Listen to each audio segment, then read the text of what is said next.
Hey, Al, Scott here.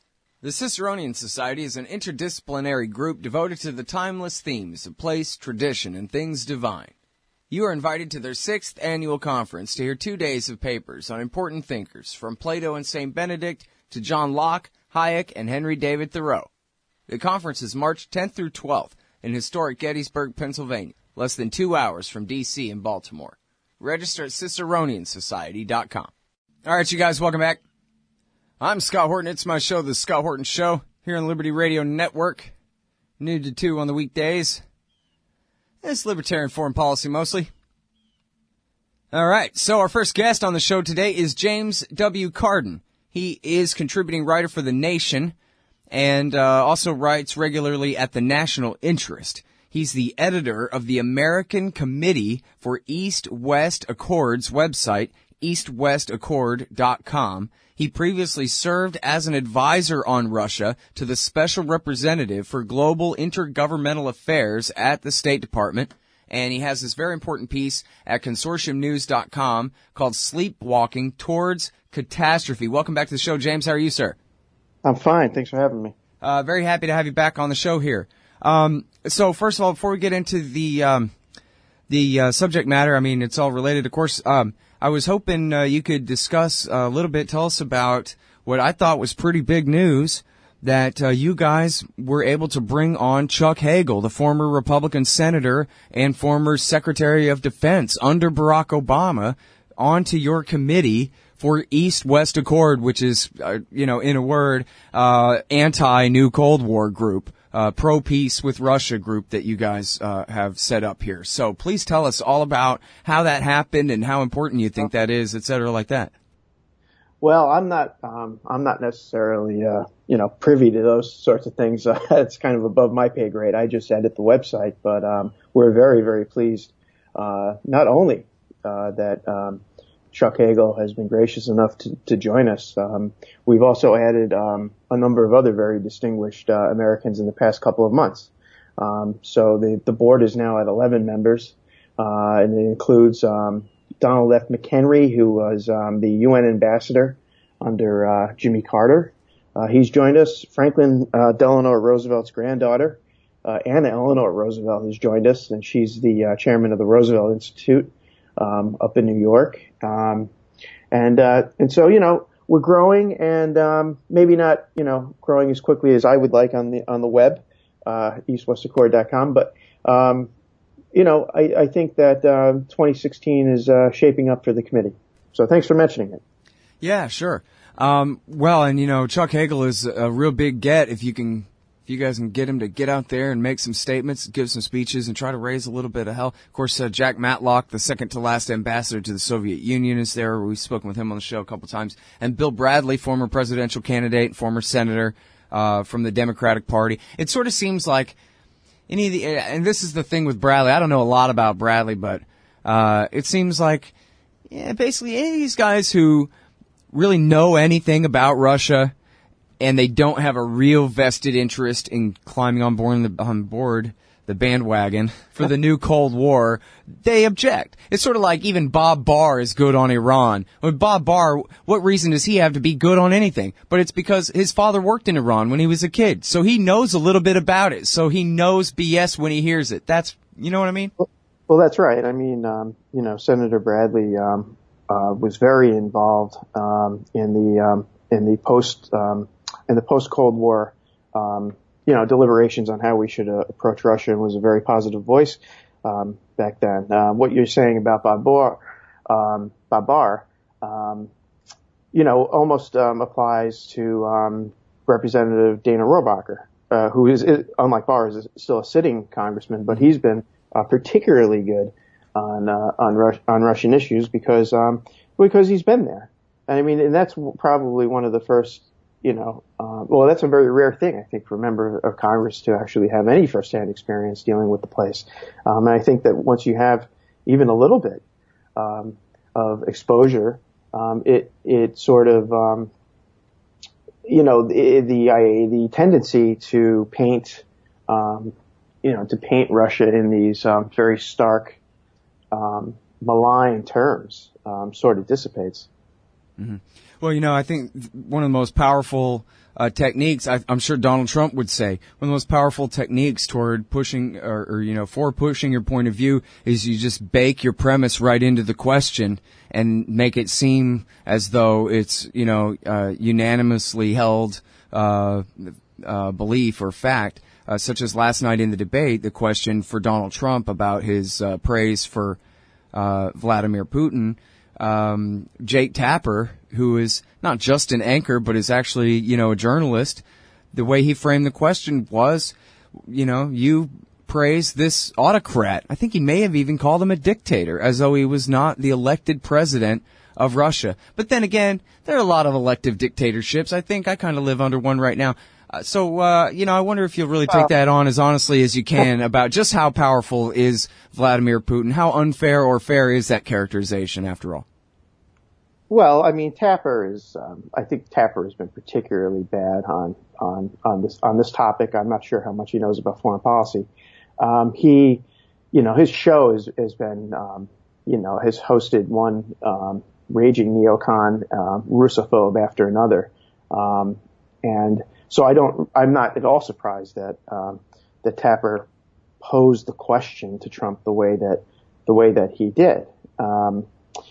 Trump is really, really worried has worried the neocons with his comments about Russia. I mean, we saw, was it early last week, over 100 neocons signed this open letter that was organized by Professor Elliot Cohen, who worked under the George W. Bush State Department, condemning Trump's foreign policy or supposed lack of foreign policy chops. What was hilarious about the letter is that almost every one of the signatories, had some hand in the disasters of the George W. Bush administration, and they actually mentioned it, in the body of the letter Trump's comments about the authoritarian Vladimir Putin. And so comments like Trump's, like he was at a big rally in Huntsville, Alabama, not too long ago, and he said, and this is a direct quote, what's wrong with having Russia work with us instead of always fighting? What's wrong with having Russia drop bombs all the hell over ISIS? What's wrong with that? And, well, I don't see very much wrong with that, but if you're a neocon, or, anti-Putin campaigner who has been, trying desperately to maneuver the United States into a Cold War for the past 15 years, you're going to find that sentiment to be pretty disturbing. And they have found it to be very disturbing. And I think that is why, they dress up the opposition to Trump, as though they are, they're opposed to his racist, comments about Mexicans and Muslims. I would find that believable if they weren't the people pushing, say, the career of Sarah Palin, for instance, who's indulged in all sorts of language like that, but not a peep of protests when she does it. So I find that hard to believe that their opposition is based on Trump's supposed, racist or xenophobic tendencies. He may have some, I don't know, but I think it has a lot to do with his position on Russia and his position on the Middle East. All right, but now, so their thing is, and you know how it is if you're against war for the KLA, then you love Milosevic, and if you're against war for the Badr Brigade, then you love Saddam Hussein, and that's the way the accusation always goes. So the way they put it is, if you don't want to pick a fight with Russia, then you're pro-Putin. And Trump actually, as Tapper said last night, it was a compliment. You said he's a strong leader, and so, of course, Trump didn't really answer, but that's not my point. My question is, and you said, okay, you disagree with Tapper and he's bad on this, but how inaccurate is Tapper on this? Because after all, well, the music's playing, and now you don't have time to answer me.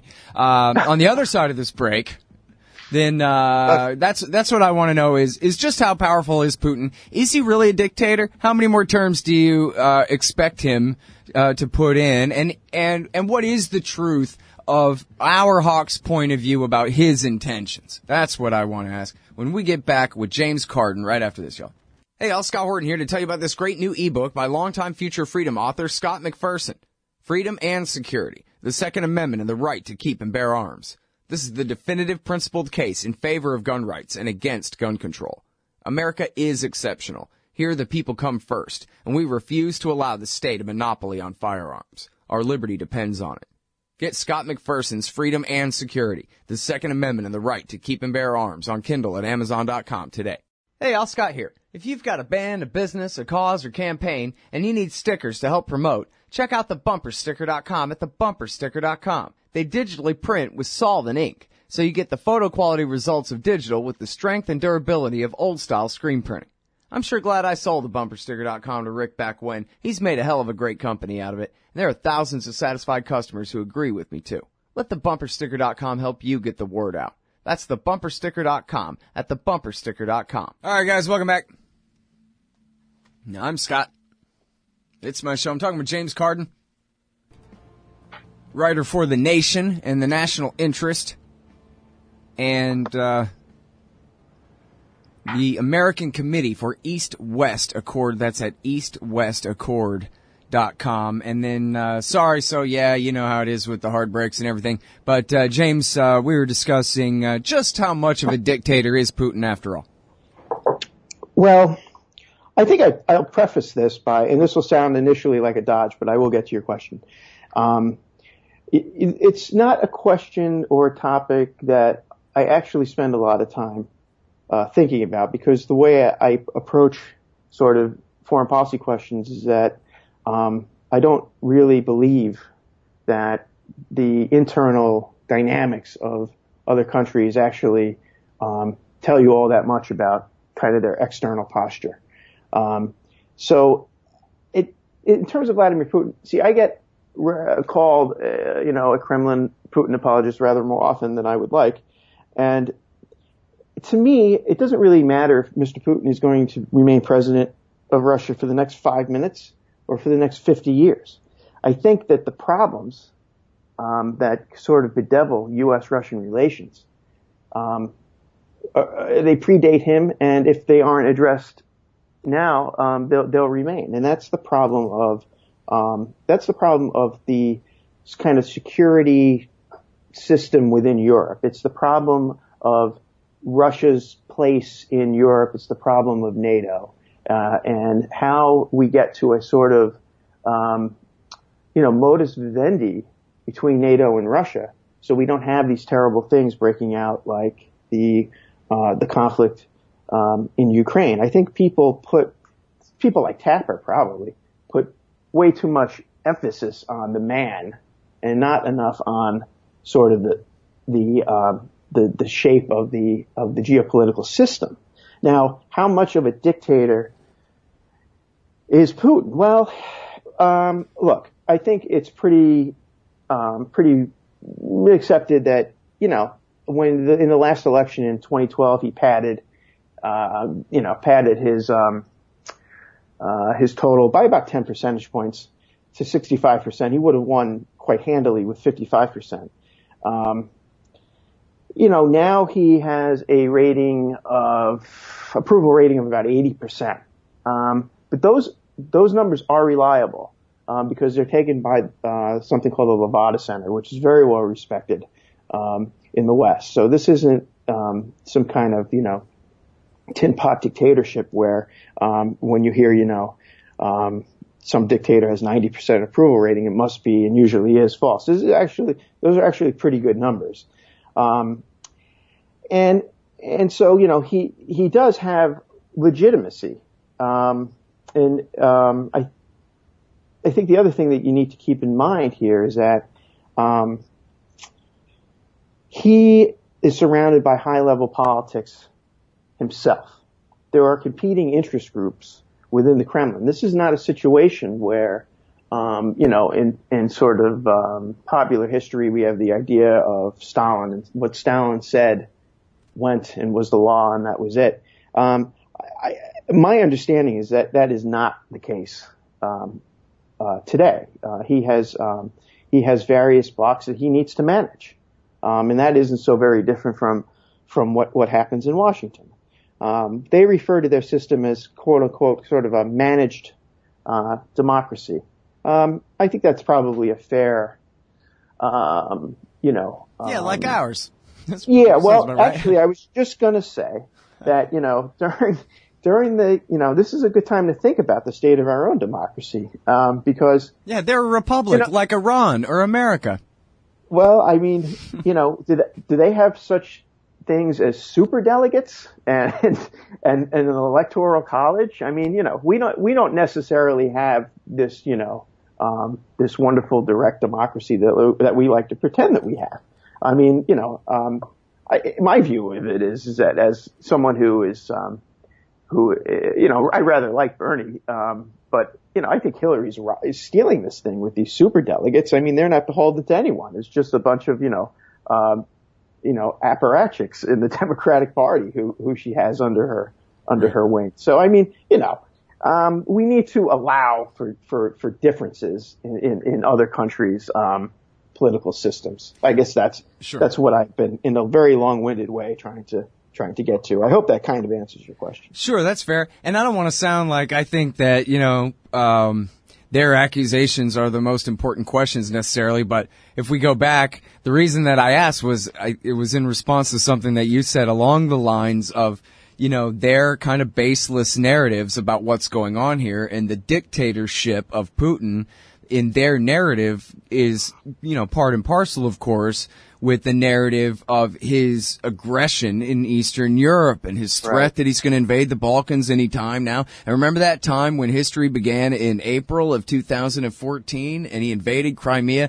Lord knows how many people were killed, but it may have been millions. I don't know. And this is their narrative, is that madman Putin is on the loose, and even though he's bombing the Islamic State, we can't allow that. We gotta bomb it better and crowd him out because Russian influence in the Middle East, he's trying to take the whole thing over because Obama's weakness, right? This is the narrative that we're getting to, and basically your point in this article here is, no, that's just not right. Well, well, no, it's none not, of it is. It's not right, and it's. I think one of the other things that I try to point to in the article is that I think that there's an insufficient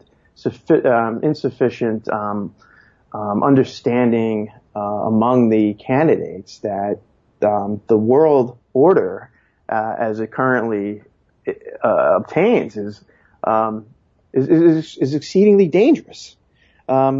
And there seems to be very, very, so like, let's go back to Tapper, who asked a question about Mr. Putin and basically, Mr. Putin's personality and, that implying that, Trump is soft on Vladimir Putin because Putin complimented him, whatever. I mean, that is so beside the point. I mean, what we need to ask these candidates is that, don't you think that with the United States military and the Russian military circling one another in the skies above Syria, on the waters of the Black Sea and in Ukraine, and with NATO's plans to station troops on the Russian frontier, don't you think that this is sort of dangerous, and aren't there risks that we should be talking about and soberly considering that between the two of us, I think there are 16,000 nuclear warheads, but it never comes up. Instead, we get these exceedingly stupid questions from Jake Tapper about, why do you like Mr. Putin? That was sort of the other reason I wrote the piece. Right. Well, and of course, the sleepwalking towards war, of course, is a reference to World War I and the emphasis that, the unimaginable is possible. You know what I mean? As you just mentioned with the nukes. See, this is the problem with the nukes, is you automatically sound like some kind of an alarmist. I mean, for crying out loud, we didn't have a nuclear war in the 50s. I mean, we didn't have a nuclear war in the 80s. We're not going to have a nuclear war now. But you know what? Things unpredicted have happened. I think, as you say in the piece, nation states, the people who run them, always perceive defensive moves as preparations for aggression. It's just their frame of reference, always. And you mentioned the millions and millions butchered in World War I, which grew into World War II a generation later, etc. These things have happened in the past, and even with the nukes in the hands of the Americans before. So that's the thing about it. When the whole narrative is Putin on the march and we must protect humanity from him, when really the reality is it's NATO, our military alliance, that's on the march and right up to his borders and overthrowing friendly governments on his borders and this kind of thing, threatening his last naval base, ice-free naval base, this kind of thing. But they just won't portray it. They won't tell the story straight. So the demand from the people to knock it off is silent, because the people don't even know there's anything to complain about. If anything, they're kind of worried about what's Putin going to do next. I heard he's really getting out of control these days. Yeah, I mean, one of the things that I don't know if you're familiar, if you've had him on the show, but Peter Hitchens is a terrific conservative writer over in the UK. I'm familiar with him. I haven't talked to him. Yeah. Well, he makes the point, and he has a long experience in Moscow. He was a correspondent there, and he makes the point that the Soviet Union, when it dissolved, voluntarily gave up over 700,000 square miles of territory that they controlled. In the intervening years, the European Union has gained control over 400,000 square miles, inching up towards Russia's border. So this idea that it's Russia that is the encroaching power on the continent just doesn't hold up. And forget the EU. Any EU basically is stepping stone, is the first step to NATO membership. So the idea that the Russians would not be alarmed by the encroachment of the EU and NATO to their borders is simply silly. I mean, that's a remarkably foolish way to look at the world. That they're just going to take our word for it, that Russia is merely a defensive alliance. Would we take their word for it? I would hope not. Yeah. Yeah, simple as that. I mean, if you put the shoe on the other foot, them overthrowing the government in Canada or something like that, I mean, the H-bombs would have already been lit off a long time ago. All right, anyway, I'm sorry. I kept you way over time here, James, and I got to cut you off, but thank you so much for coming back on the show. I really appreciate having you. Thanks, Scott. Take care. All right, y'all, that's James Carden. You can find him at consortiumnews.com, the National Interest, and eastwestaccord.com, now featuring Chuck Hagel. Man, that's progress, right? Back in 1 sec.